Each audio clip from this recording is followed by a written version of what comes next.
huko hata nishamshikanisha na huyu msichana mmoja wa bandari shapenda huko. Unwavering commitment to sustainable tourism, the blue economy, and the protection of our invaluable marine environment. Our coastal heritage is not just a backdrop for tourism, it is the lifeblood of our community. The Indian Ocean, with its rich biodiversity and cultural significance, offers us both opportunities and challenges. As stewards of these precious resources, we recognize the imperative to balance development with conservation. In line with this, Mombasa County has undertaken several initiatives to promote sustainable tourism and harness the potential. Na ndovu na simba. Sasa sisi huku hatuwezi kuona simba wala ndovu.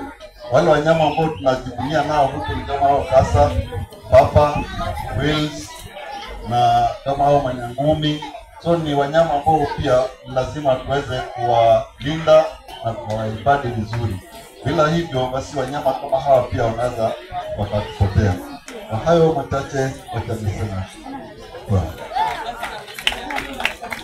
Pigie hiyo group kutoka Kilifi County all the way to County. Kwa hiyo tuwapigieni shangwe na vigelegele. Asanteni sana Kuwitu Group. Kwa hiyo ninachukua nafasi hii bila kuharibu wakati on behalf of KWS just to welcome the county representative to come and give us a talk. Karibu sana Bwana County. Makofi mazuri ni kwa ajili yake.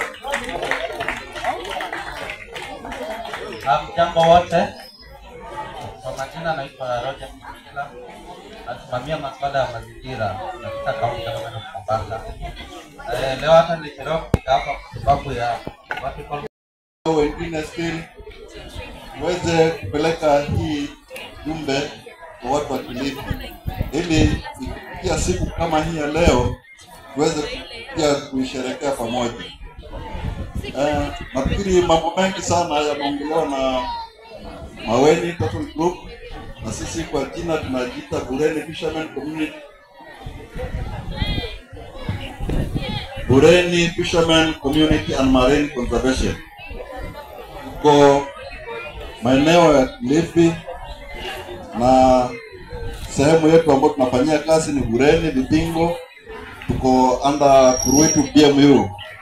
So tukitaka mambo mengi zaidi kwa Kuruitu BMU tunaweza mkatufikia, manake pia ni sehemu nyingine ambayo inatambulika katika hii Kenya yetu. Kwa tunatolea zaidi. Na hii kazi tunafanya kwa kujitolea. Ili huyu mnyama kasa asiweze kupotea. Na tulinda huyu kasa kwa sababu ni mnyama mwingine ambao kupitia kwa hali zake ni kwamba kile kizazi chake ni kidogo na kinaweza kufikia karibuni tena mweze kufuatilia ili tuweze kuendelea program.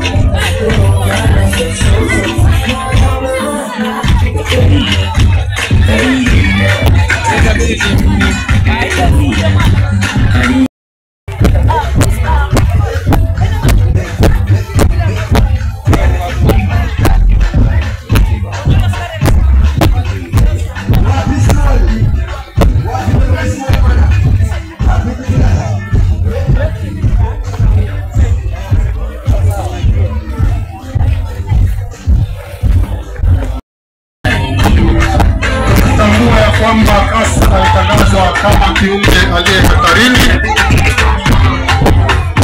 Hivyo basi, kumewekwa adhabu kali kwa